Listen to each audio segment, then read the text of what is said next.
I've gotten so much business from social media where I'm just like, whatever, it is what it is. I am who I am, and I'm just going to put it out there. And, it's obviously worked. Do they think like this is just like us at home all day in our pajamas or something? So. Yeah, things just magically appear. Yeah, right. Your investors can be really, really tough on you, but then you have, your first-time home buyers pulling at your heartstrings, and they are greedy.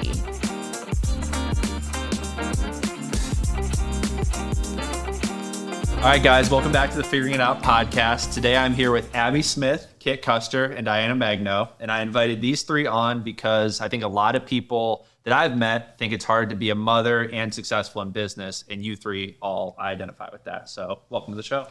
Well, thank you. All right, so I've got some good questions here today, and I'm just going to kind of ask them to the group. If you feel like you want to give an answer, feel free. Cut me off at any point in the podcast, but I got to start with all three of you. What is the hardest part about balancing real estate and being a parent? Kit, we were just joking before this that you're kind of all over the place. So, what is that like? Well, next. So every year is different. I have a 16-year-old now, so there's less. She doesn't do sports, so I have that time. I see these moms that have to go to sporting events and all these other things. Last year she did snowboarding, and that was nice because I just sat in a room with other parents, and I didn't have to really, do other things. So yeah, you could work from there. Exactly. And I did. And I picked up some clients doing it because, they see your laptop and they're like, oh, you're in real estate. So yeah, for sure. Yeah. Well, yeah, having those events are definitely and it gives you those opportunities for sure. But yeah, you just gotta, the nice thing is we can make our own schedule if we do it right. So we just took our kids over to our Airbnb and just decided to stay the night over there and just had a really fun, game night kind of night. And, but at the same time, I also invited one of my investor friends over. And so we could have some, good networking time, and they had a kid, so you just kind of work it together and just mesh it because it's part of your world and it's part of your life, and the kids get it, and they see us with that entrepreneurial spirit, and it should rub off. Right? Yeah. That's the hope, right? I take mine with me. And it's as working with investors, it's safety in numbers too. So if I go into a house and I take longer than I'm supposed to, she knows what to do, and when we're driving, she puts in the addresses for me so that my focus is on the road. So your kids all see the real estate. They see oh, this is what mom's doing today. And are they bored of it, or do they start to get, oh, that's what she's doing? My son last night, it was so funny. We were in the car and he's like, because we were talking about Lent and what we were going to give up for Lent. And he's like, Mom, I think you should give up your phone when you're talking to us. And then I'm like, clever, Oscar, clever. Well, I'm not always, because I'm on them about their screen time and phone time and all that, and so he, kind of zinged me there, but I'm like, well, I'm actually sometimes working. He's like, but then he called me out. He's like, but sometimes you're really not paying attention to us when you're working and talking. So it is, my why of getting into real estate and being an entrepreneur and a business owner was so that I could create my own hours, right? And do my own thing and make my schedule. So it is a constant reminder that you do have to structure it though. So you do have to pull back and say, okay, no, this is my time. This is my family time. And the kids will remind you real quick if you're doing too much. They tell me at least. And you guys have a balance where you can be doing two things on your phone. Like you said, you could be at a parenting event meeting other investors, or in your case, taking a call with a client versus doom scrolling on TikTok. So do you guys kind of teach your kids the difference between this is productive scrolling versus non-productive scrolling, or how does that look? I talk about it. I think that they, I don't think that they care the difference because they just, that they want your attention, and they're going to use, they're going to say, well, you're still on your phone, Mom. Cause that they're just chiming back, parroting what I say to them. But I think, in general, they just see it as you're on your phone, you're not paying attention to me. But I think it's important. I do tell them no, I'm doing this. You need to know, cause they see me, and I have a home office. They see me, and my husband works at home, is an entrepreneur too, and works at home. So we kind of joke all the time. We're like, do they think that we don't work or something? Like, do they think like this is just like us at home all day in our pajamas or something? So. Yeah, things just magically appear. Yeah, you know, right. like- So I try to explain that. Yeah. I'm really So working. out of all of your kids, I'm curious, do you think any of them will grow up to be realtors? Skylar, I could see her like doing something, but I don't know. She wants to be a baker, so we'll Okay, see. that's a passion. Yeah, How old is she? she is turning 11 this month. Okay. Yeah, Yeah, how old so are all fun. your kids? Just for the viewers out there, like Mine that's just something. turned 16. So yeah. I have 11 and 12. I have just turned 18. And then, so we're doing the whole college stuff. And then my son is 12 or 11 and my daughter's 8. So, Okay. yeah. So they've grown up with cell phones, like all three of you. No. No, Yeah. So how does that work, Kit? well, how do they not have a cell phone and I do? Because I didn't get one until I was 18. So and I just remind them of that, and I was like, learn how to clean your room, and then maybe I'll get you a cell phone. So. Yeah. You know, it's like take responsibility and then you'll get one. They have tablets though. Yeah, So I they're did- using electronics. It's just Yeah. the phone difference. Because that was hard for me. I was the first age group where Facebook was middle school. So we were kind of like the first group to actually like have some friends that were Facebook friends, some friends that were real life friends. It was kind of weird to see that. Yeah. So like, do you see that being a problem with kids these days where they're almost like they have a one world they live in that's technology and then like the real life? Yeah. Yeah, I know my Logan, but that's mostly video games. Mine's pretty grounded. I think she got a pretty good head on her shoulders. She has had a cell phone for quite a while. I will take it from her when I need her to concentrate on one task. So I don't use my phone nearly as much as Mike does. You know, once I start dinner, I don't use it at all for the rest of the night. So, and his goes on do not disturb at 7:00. And has he ever broke that? One thing I will not put up with is phones at the dinner table, whether we're out or at home. Yeah. So, That's a place to be present. and if he tries to answer the phone at dinner, I'll get up and dinner's over. So I'm not joking. He'll tell you. I know. I've seen your TikToks. I get it. And so I'm seeing a common similarity that I'm realizing now. So all three of your husbands are also entrepreneurs as well, correct? Mine is, yeah. Yes. Okay, so what's that like? Because obviously, like, Katie and I aren't married yet, but we do try to work together, and I think it's motivating to see other couples that kind of have that synergy. So have you all worked together with your husbands the whole time, or were there a time where you didn't work together, now you all work together? I don't work with my husband. So he has his business and I do real estate, and he sells sells comic books, sports cards, and collectible toys. Yeah. So he does something completely different. However, we did share an office in our last house. That was very interesting. Let me just tell you, we only had one home office. And so like my desk got to face the window and his desk faced the other way. And I was like, it was comical because I'd be on the phone with clients and he's over there packing and shipping and like, like doing like taping. And I'm just like whipping around like, what are you doing? Like, what's going on? So yeah, that was funny. But now I think that I fell in love with our house now because we have two separate offices on either side of the house, and our lives are a lot happier now. Yeah. Your realtor found you a good house. Yeah. He actually found it. That's the funny part. We weren't really even looking. He's like, can we go look at this house? I'm like, That's funny. My husband found us our first house. did he? Yeah. He like tracked it down. It was going into pre-foreclosure. Oh, so he actually like went out and got it. Well, he yeah. found it, and then God just brought it back to us Yeah. because an agent was like, "Hey, I don't know if you're interested in this area because it was being listed." Yeah. And then I was like, "That's our house." Like we went and talked to the neighbors. Like, yeah, we want that house, you know. So, but yeah, we accidentally bought a foreclosure for our first house. But yeah, no, he was working at a hospital when I first got started in a hyperbaric chamber as EMT. So, and now he is a home inspector and he owns a renovation company. So Awesome. And yeah, so real estate is addicting, right? Yeah, I mean, we're both real estate agents, and Mike also flips houses. So, and that in on its own is a whole nother job. So, I mean, there are perks. We can do working lunches, we can take vacations wherever we want, whenever we want, because we have a house in Florida. I drive most of the time, and he works because I would rather be driving than writing offers. So, so I mean, it works for us. I'm not sure. I mean, it can be a lot when you're working at home with each other all the time, but we try to make our schedules a little different. He's always on consultation calls, and then I'm handling like the back office stuff. So Yeah, that's a huge thing Katie and I learned is that if I go out and do the social, the networking events, the video days, things like that, it's way easier because then she can have the undistracted focus, build the systems, get the posts organized. And so I think that balance is good, but we've definitely had those times like you where it's like we're in the same office Yeah. and it's like, hey, I'm trying to take a call here. Yeah. But I know we talked about it before. How many flips do you guys have going on right now? we have, I think we just have one now because we just sold 3 of them.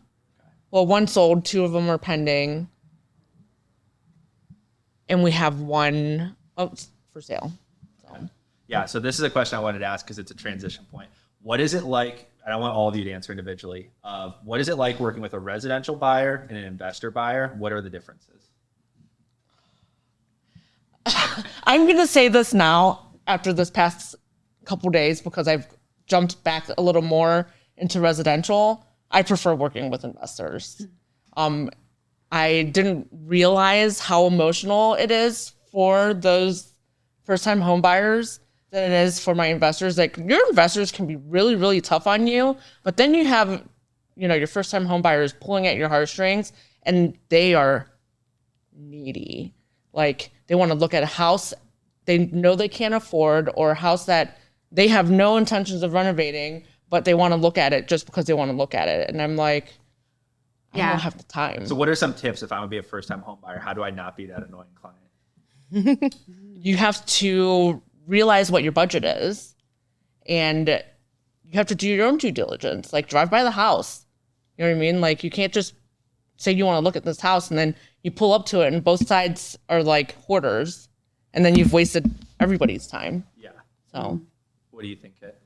Investor or residential? What's the difference? Yeah, like what's the difference in working with both? So with investors, what I do like about it is I can schedule my own schedule with them, because a lot of times they're not physically here. So I can be boots on the ground for them. I can work their appointments around my other appointments. So I really like that aspect of it. Or I'm finding things off market, so I'm definitely making that schedule. And then it's all numbers. There's no emotion, it's just does it work or doesn't it? And each investor has their own buy box. They have their own sell box. I love my investors that do flips because that's residual, and now I'm getting a listing, but now I'm working with residential buyers still. So it just kind of flips back and forth. Residential, it is heartwarming. It is fun, especially when it's like someone that you really enjoy working with. Yeah. So that's what I love about our job is we can flip back and forth, and like maybe like 1 month I'm just like, oh my gosh, there's too much residential. I'm just gonna work with my investors, and then vice versa.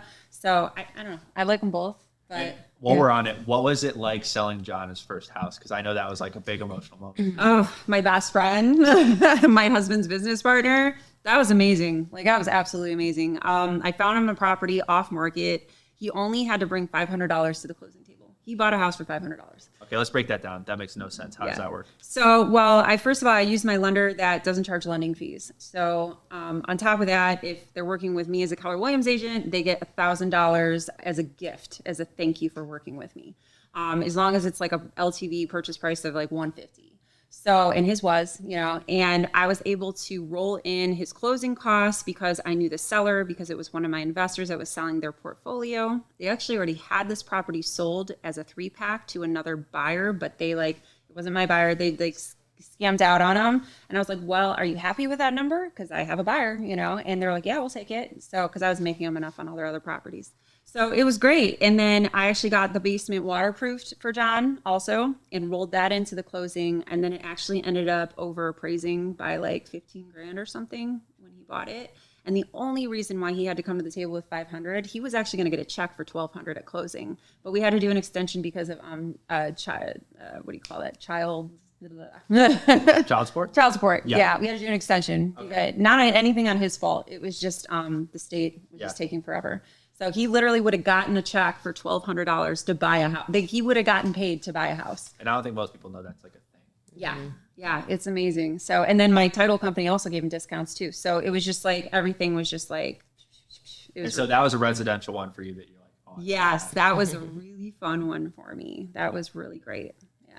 And then Abby, for you, what is the difference between working with an investor and working residential? I agree with Diana and Kit, that I mean, it's essentially like numbers versus emotion. Like that's the biggest difference. never Like gonna investors are always just looking at the numbers. I mean, they just don't even. And it is nice because you can schedule them on your time, and you can kind of, and a lot of them are you're just boots on the ground. You're not necessarily having to be there with them, or you're showing them via FaceTime, or you're making those appointments that way. So that is nice. The only thing I think I prefer to work with residential buyers. I like the emotional aspect of it. I enjoy getting to know my clients and being involved in that part of their life. I don't run a lot of buyers now because I am manager, so I have 100 agents underneath me. I don't really have time to run buyers, but I do.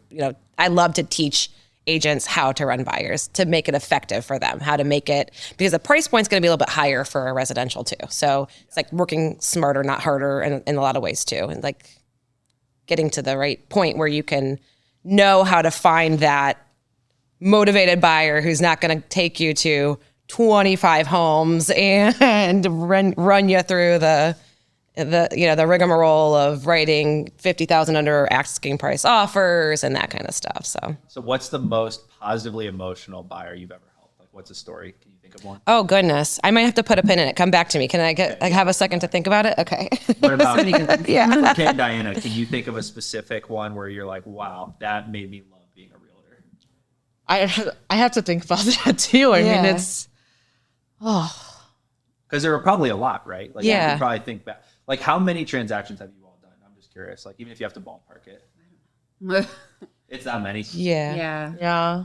I mean, I've been doing it for 11 years now. So yeah, it's It's a hundreds. lot. I mean, yeah. Probably closer to 1,000. And, Well, and how nerve wracking when, let's say, so when you were all beginning, thinking of like maybe your first 10 transactions to now, like how much more nervous were you when you first started? Oh my gosh. Yeah. I remember my first transaction, and well, first of all, my first deal was a land contract, so that's always fun. Just coming out of the gate, why not? But luckily, I have the support of my team. That I've got Mike Zinicola, Greg Erlinger, both my team leaders, and Mike used to be an attorney, so that worked out well. Happened to be his listing too, so So that helped the nerves. that did help the nerves. But you're like, what am I allowed to say? What am I allowed, because I represent my buyer, fiduciary. That's all they teach you, fiduciary, Right. And so, so that was crazy. And then my second one was a HUD home. So, and you had to have blue ink to paper. Remember that? And it all had to be mailed. What's that? I don't know what that is. It had to be signed with a blue pen. Yeah, Like it was literally a big blue one, pen. blue Yeah. pen. Like if you had a black one, they're just No black. No Yeah. black Only blue. pens. Like yeah. filling out the passport form. Has Yeah. to be in blue ink. Yeah. Holy and you cow. had to overnight it. And like there were so many different steps, If you go to any title company, that's probably why they only sign with blue pen. Like it's a I had no idea about that. yeah. Wow, that's interesting. I think it's a government thing. Yeah. So. Yep. And now we're in there. Can you just DocuSign it these days or no? Not everything. You still have to sign some things. And But you can do a lot online now, which is really nice. Yeah. And has that shifted since you've all been in real estate where it became more online? Yeah. And when did that start happening? Was that a lot of COVID stuff or was that before that even? pre-COVID. Yeah, I mean, I got my license in 2019, and we're already using Loop and DocuSign by then. Yeah. But like with like some of the bank owns, they still did make you. But yeah, I feel like it was like maybe 5 years ago. Yeah, where it was mostly all over to Yeah. e-signatures. Yeah. Yeah, then you got to sounds go about online. right. Like Yeah. normal people. One of the things that I think I've talked to each of you individually about, but a lot of people don't realize this, is women are actually the majority in real estate. And I think a lot of times that's not really talked about. So like from your experience, what do you think, let me think how I want to ask this question. What do a lot of men mess up when they're trying to work with women? Where maybe they're accidentally disrespectful, maybe they like talk over too much. Like, is that something you've all dealt with in your career? I think it's like a Napoleon complex. I'm like whispering it. They don't do it on purpose, but it is being talked over. I think you and I have had this conversation. Like, yes, all these big teams are owned by men, but guess who their top producers are? Women. Boom. Yeah. Yeah. It's hard for me. I try to make sure that I'm 2 ears, 1 mouth a lot of times because you get that urge of Katie. I mean, she's probably watching this. I talk over her way too much. And then I have to be like, why did I just do that? So like, do you think that a lot of men are missing out on opportunities to work with you because they're doing dumb things like that? Me personally, Yeah, like have you had times where maybe you're like, I'd really like to work with this guy, and then he just annoys the shit out of you because he's not respecting you, or maybe he's talking over you too much, and you're like, well, that was an opportunity missed. Yeah. Yeah. Or sometimes like, I mean, you know, like it's one of those things like we try to stay humble, right? You know, and like I don't have to be braggadocious or anything like that. But then like you get that guy, right? And then you're just like sitting back and you're like, you don't even know. And you're just like, and you're not gonna, well, you might find out later, but that's okay. Moving on. Yeah. And that could have been a good business relationship, but they just got in the way of it, you know? So so I live with that. So I have learned to insert myself into a conversation so I'm not completely spoken over. Yeah. And some men appreciate that. So I know the last 2 investors that I've picked up, like they try to give off that vibe, and I will not stand for it. Yeah, one thing, so Katie brought this up to me, and I'm curious if you guys agree with it. It's that a lot of guys who are actually the most emotionally insecure do that the most. So they're nervous and they feel like their only way to get over those nerves is like, I just have to talk over everyone. Like, do you guys think that might be true? it could be. Yeah. Yeah, because a lot of times I've learned when I'm the most comfortable, I do less of that. But if I'm nervous, yeah, I'm just going to be talking over everyone. Yeah, social anxiety. I see it a lot in a lot of guys. So Yeah. And why do you think, like, Kate, you made the comment, you're like, I just try to stay humble. Do you think that women are taught to be humble in real estate? No, not necessarily. I think just the real estate industry does talk about that, like stay humble, like don't get too, and not that everybody follows that lead, but, but that's just something that I try to do, but at the same time, I'm not gonna, I don't need to prove, that, I know more than that guy or I've done more than that guy, because, my business is my business. And that's what's something I respect about all three of you is that your actions, I think, are higher than where you talk. Like, I think all three of you I can say that about, where it's like what you've done is up here and like how you talk is here. And I do think you all could maybe talk your talk a little bit more, because there are a lot of guys that have loud mouths that haven't done what the three of you have done. So, Oh, thanks, Alex. yeah, I mean, Appreciate that. I think that's, yeah, because I think I talked to Diane about it, and we were saying when I went down to Florida, I was at the Attention Summit, and one of the things the guy asked me is, well, what market are you in? And I was like, I'm in Cleveland. And he goes, oh, that's a past market, just so you know. And I'm like, past market? What are we talking about? He goes, yeah, you guys will always be a couple years behind the big markets. Everyone out there thinks they need to be humble, not share their opinion, don't brag. He's like, and that's the biggest opportunity you guys have online is like, don't necessarily lie about what you've done or flex unnecessarily, but like if you've done impressive things, talk about it. And I think that shocked me here, where I asked you all, like, how many transactions have you done? You guys couldn't even remember. You were all like, a lot. yeah. Mm-hmm. So like genuinely, like, please take that compliment. That is something that I can't say to everyone. I've been seeing that a lot lately because obviously you have conversations with Mike. He doesn't like to brag about what he does. But then when you're on these referral groups, you're not being the one that's being referred because you're not the one out there bragging about what you're doing. Right. You know what I mean? So Yeah. And I think, what's the difference between bragging and just sharing the success you've had? Like, how do you guys think about that? It's not an easy thing to do. yeah. Like, Yeah, it's a fine line. yeah. Yeah. Like I'm proud and whatever. I was actually just talking to my husband about this. I'm like, just this morning, I'm like, man, you've been like my biggest supporter. Like, and I just want to thank you for that, because like, I don't have to, like when I'm in a room, like, just like you're like, he's going to talk about you, and like having that support system, like, and that person like in your corner, a lot of times, like, I don't even have to, my husband's out there, talking about it. That's So, awesome. Yeah. So it's good. Yeah, I mean, it's hard because if we're just showing what we're doing, other people don't see it that way. They see it as us just like, you're not going to please everybody. You know what I mean? Someone's going to think you're bragging. Somebody's going to be like, oh, that's awesome what you're doing. Right. Or in your face, they're going to tell you that it's awesome and they still think that you're bragging. So Yeah. Yeah, it's hard for me because I very recently, like Kit knows this, for a long time, I would only help other people with social media. Never made my own videos. I was always afraid. I would come up with clever excuses, but I was scared. And there was finally a day where I realized that people will either love you or hate you, and just talking confidently as you are is just speeding up that process. And there was like a situation where I made a typo on someone's name, and I managed the other account. So I saw this guy, I was like, he's an idiot. Like, I can't believe he would make a mistake like that. Then I post a podcast a couple weeks later, and he's like, "Hey, bro, I love that podcast. It was great." Like, and I'm like, "That's interesting." But what it kind of gave me this freedom of mind is that people will either think you're going to be braggadocious either way, or they're going to be proud of you and want to work with you. You talking about it just speeds the process up. It's not actually going to change any of that. That's what I've personally learned recently. So it's kind of a weird shift, but yeah, I think that is an interesting point where it's like they're going to think about it either way. Yeah. Yeah. Yeah, definitely. And I've gotten so much like business from social media where I'm just like, whatever, it is what it is. I am who I am, and I'm just going to put it out there. And, you know, it's obviously worked. So, and I think that's the interesting thing about you, that I think it was the first investor source event where, like, obviously I think we've been working together for like a year or so, but it was amazing to me how many people knew Kit. I was like, whoa, everyone in the room knows her too. Like, I thought it was just like, I knew you. And then I saw a lot of other people did. And I was like, that's an interesting effect going on here. yeah. And they know you for you, not like a staged version of you. Right. Yeah. Well, you know, like when you first get into real estate and they tell you to like ask like 5 people like your biggest traits or your personality or something like that. And actually, she doesn't know this, but Shelly DePaulo on my team, shout out to Shelly. She told me, like, she's just like, she's just like, I know what it is, you know? And I was like, what? Cause I'm like, what's a brand? You know? I'm like, I don't know what to do. It's just like, you're authentic. Like, that's who you are. She's just like, you are you. And I was like, oh, I could be that. I could do that. I can have that as my brand. That works.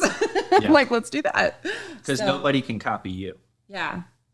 And that's the hard, like with the AI coming out with all these systems, like a lot of stuff can get automated, but the only thing that can't is yourself.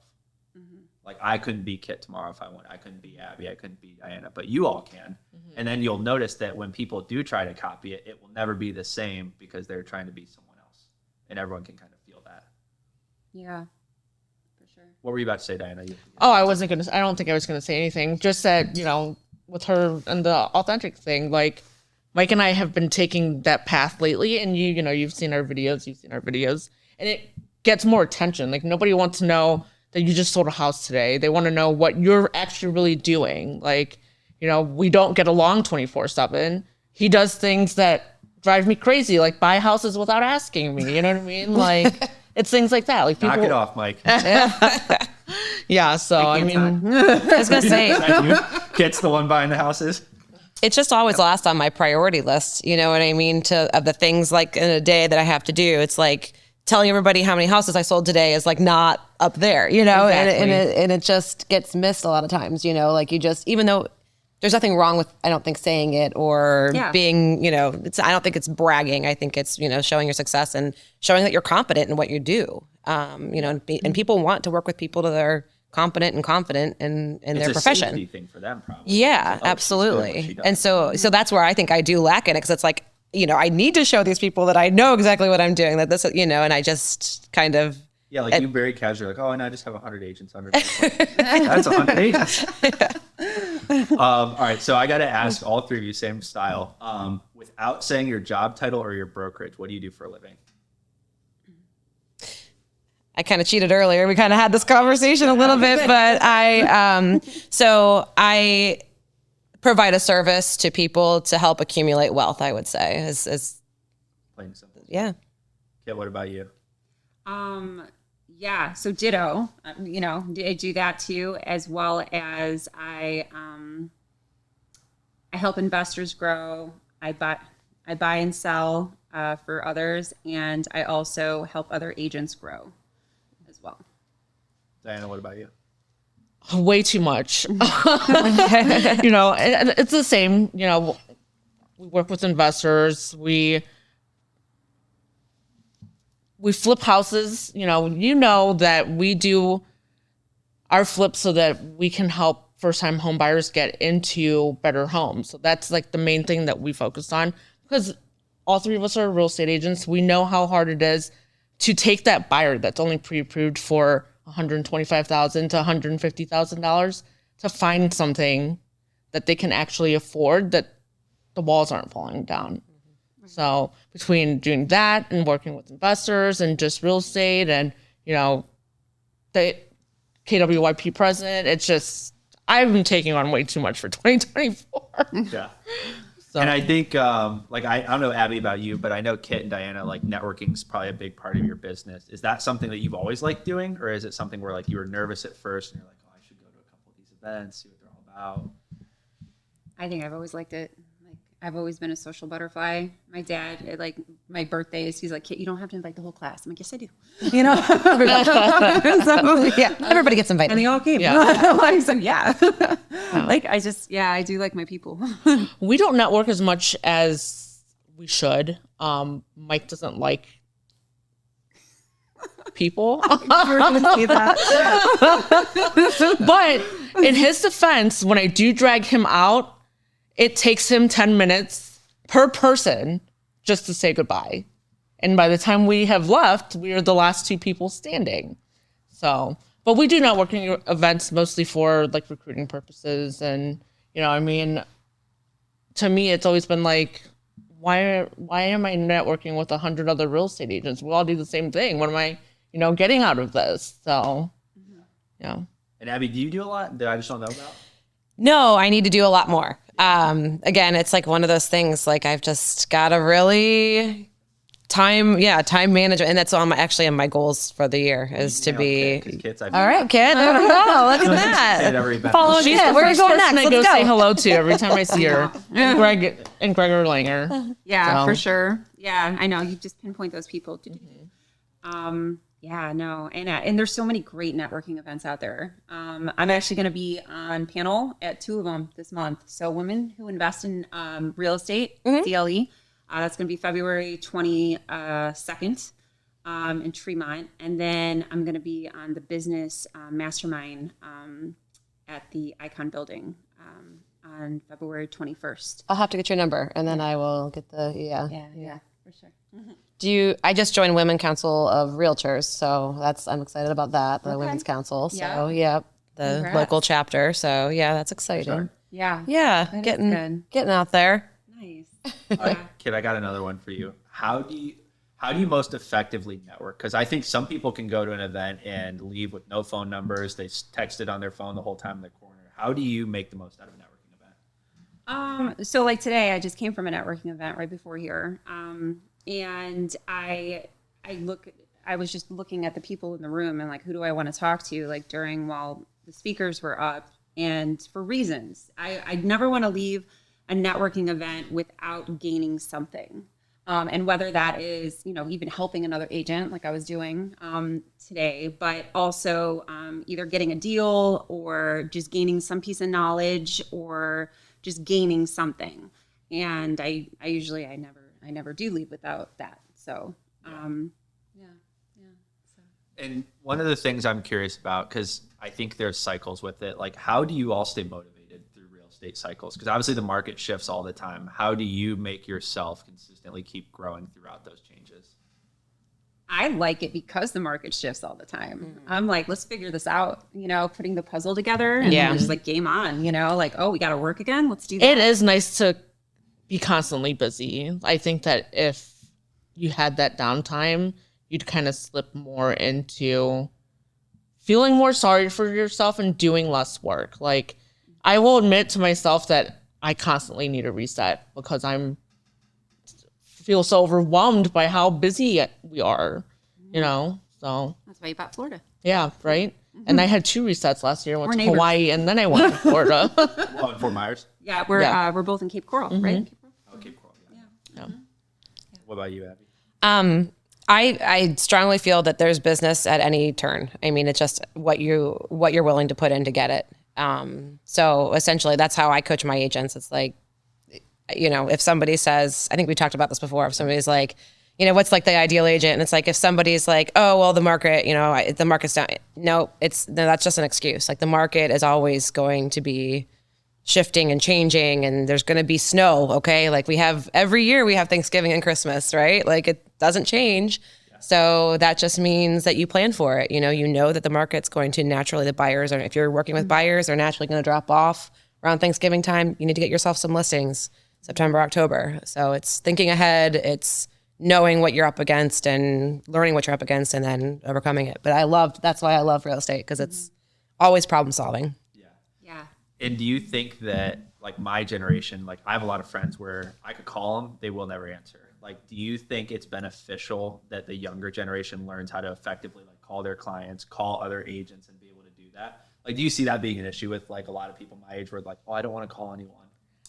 Yes. Yeah, I do. I have an 18-year-old, so yeah. I think I definitely can. I feel like more agents want to work with you when you pick up the phone. Yeah. Because there are times where you get all these offers and no one has sent you a message, or you have no idea. You're like, they don't have any questions. They'll send you a quick text and be like, I just sent you an offer. And that's all you hear from them. Yeah. Especially with like older agents. They love when you pick up the phone and call them. Personal touch is everything, I think, in real estate. So, I mean, the more personal, in every, like you're saying, like talking to other agents that you're putting an offer on, even if there's not multiple offers, creating a working relationship with that other agent is so integral to the deal. I mean, it could really make a huge difference as the deal progresses, you know, if it goes south or not, just that working relationship that you establish. So actually having it is important. But yeah, so I'm always encouraging my daughter, like, learn to pick up the phone. I've encouraged her like to really like get a serving job, like go be a server. Yeah. It is one of the best things that I've ever done in my life is serve and bartend. Hey, I bartended for 11 years at the same job, and my first like 20 transactions were people who were from the restaurant or worked with me at the restaurant. It's built-in networking. Yeah, I run into people all the time. I'm like, oh yeah, either we worked at a restaurant together or I served them all the time at a restaurant. You know, one of my many serving jobs since I was 18. But Yeah. I served for like a split second. And then before I got in real estate, I was doing door-to-door sales. Yeah. Oh, okay, yeah. So door knocking became Yeah, that was just easy. Yeah. What were you selling? I was selling, okay, so before that I was doing organic landscaping. I think I was trying to like find my why or like find who I want. Because I was also, before that, I was running a general nutrition store for like 3 years. And like they bumped me up to manager and I was the number one store and all that good stuff. And I was like, where do I go from here? I don't want to work for the man, you know? So I was trying to figure out how to not work for the man. And then I would, you know, basically the landscaping gig was over because summer was over in Ohio. So I had to just find something. And I went to one of those like interviews where they're like, you know, oh, it's for marketing and stuff like that. And I was like, oh, I went to school for graphic design. Let me go and interview. And like, nope, it was selling coupon books. And I was like, I need a job. I'm going to do it until I find something else. And it was horrible and it was cold, but I was one of the top producers there too, you know, and I just started like figuring out, okay, so I'm selling one book at a time. Why would I do that? Why don't I sell all of them at a time? You know? And so like I started selling them in bulk and then I started going to grocery stores and I started selling them there and then I quit. And then you became a realtor? And then I went into property management. Oh, got it. Yep. A leasing agent for about 6 years. Yeah. And then I became a realtor after that. So what do you think were the skills that you all learned in those that definitely you're still using today? Well, all of that, what I talked about, but go ahead. I mean, just knowing how to talk to somebody and read their personality and understand. I mean, you talk to different people differently, right? And you, just the way you express yourself and the way you listen, really, and hearing people and is important. And you don't get that unless you either pick up the phone or you're having a face-to-face conversation. Hey, as a bartender, I learned how to be nosy, and I still do it. So Listening when I'm in in. a coffee shop and I even hear house, I turn around and I'm like, introduce radar goes myself. Yeah. I'm like, you know, I'm Diana. I sell real estate. Here's my card. And are most people open to that? Like, I would imagine that it's probably shocking how many people are like, yeah, actually I am. Like, have you noticed that? That people Way more receptive. Like, I think a lot of people have this fear that they're going to yell at you or they're going to be mean, but like, are more people nice than that? more people are nice. The way I look at it is if they're mean to you, you're never going to see that person again. You don't want to work with them anyway, so you're good. Exactly. Yeah. Give me that card back then. Bye. You did not pass the interview. Moving on. Yeah. Yeah, that's interesting. And how do you balance the working from home with all this? Because obviously you're not getting the same, like I'm at a restaurant or I'm at the coffee shop, but you still have to connect with people, right? So how have you all adapted to this kind of semi-hybrid world of work from home, but also in the field? It's just great. I love it. Or working from car, so your office is your vehicle while you're driving. Like that's when I do my best, either voice to text or I'm. Have you ever actually Yeah. texted me, or is everything voice to It's text? all voice. That's what I do. She Voice was to doing text it over too. there, sitting next to me, and her phone wasn't working. I'm terrible about not reading it before I press send though sometimes, and I'm like, I didn't. I was voice texting, and I did not mean that. 'cause Well, it'll that's why come it's up with great some that there's really- the unsend option now. So, Yeah. Yes. Yes. True. Yeah. so. But yeah, working from home, is more convenient because you're not wasting as much time personally. I think that, like you're not driving somewhere, you're not having to go, you're not having to say hi, like you just get to work. So, and you can just be more productive that way. Not everyone can, but that's how I am. I'm very productive when I work from home. But then sometimes I'll go to the office too and work from there. So, And what percentage would you say you are, like in the field versus at home? well, in the field, meaning like actually showing and Like things what we're like doing right now, what you're gonna do after this? I would say, I don't know, maybe 25% working from home, and then a lot more in the field. Yeah. What about you, Diana? There's a lot of distractions at home. I literally, like today, I cooked breakfast, I made lunch, I came here. I'll go home and check my emails and, do everything I should have done while I was here. I would probably say 65% is at home because I work with mostly investors. I don't have to show houses. The home inspections, video walkthroughs. Saturday is like the only day I'm like actually actively out of the house doing real estate. Yeah, so Saturday is not an off day in real estate. That's not the weekend. It was for me for a while, but I don't work at all on Sundays. So What about It you, Kit? changes. It It just depends on the week. yeah, it depends on the week. Yeah. Yeah. What about you, Abby? What's your percentage of work at home, work in the field? I would say it just depends on the season. What's going on. Like typically, probably slightly more work at home than in the field. A lot of phone calls, really follow up in general, and that's usually phone calls. So, meeting in person is great, but a lot of people just don't have time, all the time. So I do a lot of Google Meet. A lot of, and then doing a lot of, just filming content and doing that kind of, so that's all from home. And Is it weird that people can know you that you haven't met? Like, I'm sure you guys have all had one of those where they're like, oh, I saw your video. Like, is that a weird feeling? Because like probably 10 years ago, it wasn't the case at all. Yeah, like my first time it ever happened, I made it so awkward. did you get really excited about it, or was it like, yeah, because I feel like I would. I'd be like, you did? I know. Like I didn't know Saw what was my going on. video? Yeah. I was going to a place and they were holding my ticket for me, and the girl behind the counter was like, "Oh yeah, I know Kit Custer." And here I'm thinking I know her. I'm like, "What's her name?" And I'm trying to find her, and so I'm like, "I don't know who this girl is." Like, and I'm thinking like, "I know Kit Custer." Like, I know Kit Custer, and I'm like, I'm supposed to know her, And no, it was that. It was so I made it weird, and I was like, "Oh, how do you know me?" or whatever, or "How have we met?" And so I made it weird. But anyway, sorry, girl at the music box. And then I guess the last question I think I've wanted to ask all of you, and this is going to be a timestamp one, so I'm going to ask it to you today, and I'm going to check in with you all a year from now. What are your goals for the year? So we'll start with Abby. Oh goodness. And I want you Okay. to go down I the- have I've read 12-week year, and we talked about implementing and reading books. And so this is what, I'm definitely, my short-term goal. I've got two different, because I manage a team, or I manage the key realty agents for the region. And then I manage a team of realtors.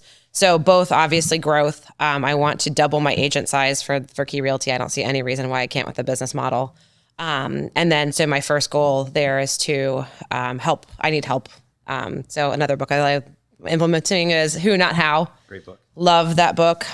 So my first step there is to find my who, and I need an assistant manager. So that person was interviewed this week, and hopefully with corporate, hopefully we have a good hire here. And so keep you posted on that front. Yeah. And then we also, on my real estate side, we brought on a new agent. She's a brand new agent. She also does tag sales and estate sales. I think she's going to be fantastic. She's eager to learn. So on both fronts, it's finding the who's to grow. I quickly realized I'm only one person and I can't do it all, unfortunately. Yeah. And I've been trying to do it all, and it knocked me on my butt there for a minute. And now I just got to find the who's. Yeah, that's awesome. Kit, what are your goals for the year? So it's funny that you said the word growth because my office leader was like, what's your one word for the year? And mine is growth. Good. For 2024, and I really just feel it around me. Yeah. Just great example, And so between the same thing, growing my team, it just organically happens. Like, it's not like I'm a recruiter or anything like that, but just, helping agents out that feel like they need to get out of the business, that they really shouldn't get out of the business. They just need the support, And then also with my husband's renovation company, Imagination Renovations, we are growing as well. So now I've got like my high-end contractors, I've got my mid-level contractors, and I've got my investor-friendly contractors, as well as cleaners. So as far as that goes, not only for my clients, but then for me, because of my portfolio and now doing more short-term rentals as opposed to all long-term rentals and flips and all that good stuff. So really just growing both of our businesses together. And then, just real estate in general, just growing and also getting more into the commercial aspect of real estate even more. I've sold apartment buildings, but I really want to get into getting more into the niche of people that want to convert some of the condos and things like that into like Airbnbs and stuff like that. Or so just a lot of growing, and that's my goal for this year. Love it. It's a good goal. A lot of goals. Yeah, I mean, mine was just to grow our team this year. Mike and I last year did 95 transactions, and that was it was a lot for just two people. So, but we just hired a buyer's agent and a showing agent, which, our big goal this year was to finally take a vacation where Mike could actually disconnect. Like, leave the phone in the car. Not even that, like his laptop. We were in Italy 2 years ago, and at midnight, he's sitting in the lobby of the hotel, talking with his clients. I'm like, we're on vacation, and sometimes if it's just the two of you, there's nobody else. So, so it's growing our team. His flip business is also growing with all of our private money lenders, and just staying on track. Like, that's, like I said, it's a whole nother job in itself. It's between that and the flip. By the end of this year, I want to become a MAPS coach. So, I see that. Yeah, good. And I need leverage for that. So I have to be able to feed my team in order to achieve my own goals. So, yeah. And so one thing interesting today is that you all seem to have similar goals, but there's no competition. How important is it to be willing to work with others in your industry that aren't necessarily on your team? I was just talking to people about that today. Yeah. I mean, there is enough. There's no reason. When I got into real estate, I think the first thing that turned me off was the idea that that nobody in the office, will help you, or that it's it's like a dog eat dog world out there, and it's not. I've learned so much that there are so many wonderful real estate agents and professionals in the business and everybody wants to see each other grow. And that, I think, has become more of the rhetoric than anything. Honestly, I think it's more of that than that, gotta keep them down so that I can grow, it's not, that's not it. No, not at all. And it's the second time someone said that today. It's so good. Mm-hmm. Yeah. I had lunch with an agent last week that's not in my office. And Mike said to me, well, why are you having lunch with them? They're not going to leave where they're at. I'm like, they had questions about investment real estate. He goes, well, why are you, still why? I'm like, because I would rather work with an agent that knows what they're doing. And I'll teach her my ways if I know that if I'm on the other side of that transaction, she knows what she's doing. And when I ask her for a rent roll, she knows what that is. Yeah. And them being successful doesn't hurt your success. And just I just heard it today, it's like, maybe you'll do a deal with them, down the road in the future. And because they grew and because of something that you may have planted, and it may not have even been anything that big to you, but to them, it was like life changing, so that's just in itself, just paying it forward, because we had to grow, we had to learn from people. Right. I'm super grateful that I had the people that were willing to just give, and without expecting anything in return. And that's how I was, just taught, when I first started real estate, and it's just fun to just pass it and just pay it forward. Yeah, Sure, one of yeah, the definitely. quotes I heard recently was the gatekeepers don't actually have the gate codes. And the whole concept was a lot of the people who are actually successful, they're not afraid to share what they know. They're not afraid to give the advice because they know it'll come back to them in some way. Yeah. So that's cool. I like that you guys all have that same mentality. Yeah. I mean, I was on the other end of that for a while. Like, I didn't feel like I needed a real estate coach or a business coach because I had people that I could call. Like, why do I need a coach when I can call Kit, or I can call Greg Erlanger and he'll answer a question for me, or if I can call, but then I was finding like, you know what? All these people have paid it forward to me. I can now learn and teach everybody else around me the same things. So. It's good. And is that a difference, you think? Because we've all been in the worker world versus entrepreneur world. And it seems like in the worker world, it's like, I want the raise this year, so I can't really like tell the other employee what I'm doing. But in the business world, there's kind of this mutual effect, like you said, Kit, where it's like, if I'm doing better, there's a chance for us to do better. It's not like if I do better, you get worse. Right. Yeah, there's a difference for sure. It's a different industry, or even just the way we get paid, like everybody knows what everybody sells. Somehow they look it up and figure it out. And I'm like, I don't even know how much I sold. You know how much I sold, so it's, and yeah, it's a really, it's a great field to get into. It's a good field. Yeah, it definitely is. It's been Different. life-changing for me. It's different, but it's definitely, like, when I think back to working full-time in corporate America, it's different. completely different. And everything has its ups and downs, but in such positive ways, because it does. And I don't think where I was at, I felt like very supported, and I felt like everybody in my corporate job was, very much wanted, everybody to win. It wasn't like, I got to rise up so you can put you down. They very much taught the culture of like, bring your people with you, and that's how you rise. So it was a good culture. It just wasn't the same as working for myself. When I work for somebody else, my heart's not going to be in it as much as if I'm working for myself. Yeah. All right. So I'm going to give a little premise here, and then I'm going to ask you a question. So I want you to all think of a job you had where you hated it the most. So think about what it was like, who you were then. And then I want you to think now, if you could go back in time and give that younger version of yourself advice, what would it be? So in that job I was just talking about, my corporate America job, I worked, are you familiar with InfoCision? Yeah. Okay. I worked at InfoCision. I had just gotten out of college, and I worked in the political division, so political fundraising. I would have to drive down. I worked for the NRA, so it was my main client. So I would have to drive down to the call centers, and we called the telemarketers communicators, train them on scripts, and it was like. And I would have to tweak the scripts and test the scripts and then send feedback to the client and all of that. Well, here I am completely preparing myself for what was going to be my dream job. And I had no clue. So I would tell myself, like, you are doing yourself the best service right now, even though you hate driving to Gallipolis, Ohio, and doing all this driving and training and script writing and script testing.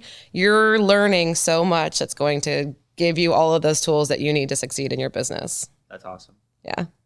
Wow. Yeah. What about you, Kit? What advice would you give your younger self? So advice to myself back in the day when I worked at a job. Okay. So I was trying to think of which job it was, because until I found real estate, it was all kind of like, I worked at GNC, and I started part-time. And once again, my manager was like, I want you to take over a store and be full-time. And I'm like, no, but I did it anyway. So I did it.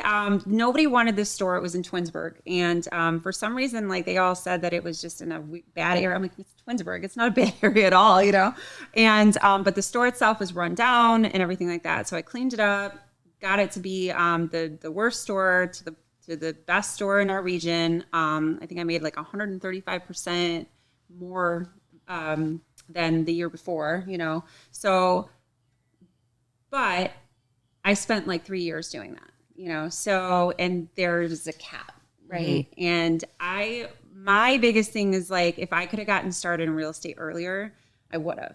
And I just wanted to be able to go grocery shopping and not use my little checkbook for my budget and not have to put the Cheerios back. Yeah. Like that was my goal. And so just getting there faster. And my goal was to make a certain amount, like when I started real estate. And I remember sitting down with Mike Zanicola and I was like, yeah, so next year I want to make this much. He's like, Kit, you already did. And I was like, oh, okay. So I'm always having to like boost it up and like just, man, like God's been good, and just now I get to help change other people's lives because I got there. And if I would have gotten there faster, just imagine, so I guess that would have been my advice to myself. I have been I'm not anymore. I was in the restaurant business since I was 18. So, I mean, that's pretty much all I know. My job before that, I worked as a shipping manager for Vera Wang for a little over a year. I'd say that the worst job I've ever had.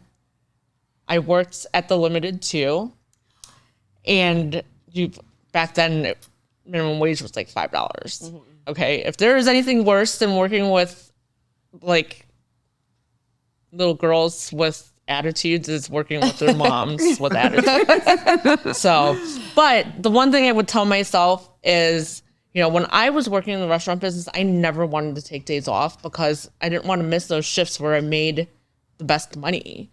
I would tell myself to take the time off. It took up so much of my life. I missed 11 years of weekends with my daughter, soccer games, and cello concerts and choir concerts. I would have just take the day off. You can make that money again. So respect the rest. Mm-hmm. Yeah. I worked at Abercrombie for a day and I quit. Oh gosh. I did sell newspapers too, and that was pretty bad. But it's one of those things that get you comfortable. Yeah. Going house to house and talking to people. So. Yeah, and each door is a different personality, so you could just Yeah. It lasted about 2 weeks. I sold what I needed to make what I needed, and then I quit. Yeah. So, but I was working 2 to 3 jobs since I turned 15. Like I've never been unemployed. So if there's a female out there watching this right now and they hate their job and they feel like, I know I'm capable of more, I want to do more, what advice do you have for them? Take the leap. Yeah. Just take the leap. I mean, figure out, I would say, what's your why and what is it that you know that you can do better in, that that you have faith in yourself, that that you can be better in this way, and then just find what fits that and what you want to do and take the leap. Yeah, have yourself financially supported first, and she obviously meant to, but I know for me, I owned my house and I had a line of equity that I had. So just in case your first year isn't as, good as you thought it was going to be, it's good to have that because nobody likes a hungry agent. Or thirsty agent, should I say. So you don't want to just be like, oh, I need a sale. You want to learn your first year and stuff like that. But yeah, find a way and do it. If you think that this is, a career for you, reach out to one of us, have coffee, we'll sit down and tell you the good, the bad, and the ugly. And there's a lot of good for sure. Yeah. I mean, I would just say have a backup plan. You know what I mean? Like if you don't love what you do, like you said, save up some money. Mm-hmm. Don't just take the leap, but don't just free fall. Like you've got to be able to parachute. Like if you aren't happy in what you do, it's going to keep you unhappy. Yeah. Like you shouldn't have to wake up every day and be like, I don't want to do this. Yeah. This is not what I want to do today. We get one. Yeah. Make it count. Do what you want. When I started, I kept my full-time job, and I'm not sure, if you guys did the same, but I still, and then I went back to bartending. I made it work. It's like, there was always, like you said, a plan B. Like I didn't just year one have a successful real estate business. Obviously, it just, it can work like that, but it can. It's not like it's impossible, but it was a transition. But like you said, you have a backup plan. You do something something you can have time in, and yeah. I mean, I had only planned on doing real estate part time, and then COVID happened, so hit the ground running, and then I never went back. Yeah. And if someone's worry is, well, like, what if it doesn't work out? What would you say to them? What if it does? That's a good answer. Can't really go after that one, you know what I mean? Yes. All right. Well, I appreciate all three of you for coming on today. This was actually one of the most fun ones I've had. I didn't really know how it was going to go. I was like, I want to be open-minded. I just want to ask the questions I have. So I really thank all three of you for coming on here. Thank you so much. This is my first podcast ever, so I was like, I don't know what to do. I don't know what to say, but you made it. You made it completely. Yeah, it's a lot easier when you're talking and not relaxed. worrying about being videotaped at the same time. Right. Well, when you got bosses on the side of you too. Yeah, awesome. This was All right, guys, that's amazing. episode 9. I will see you next week.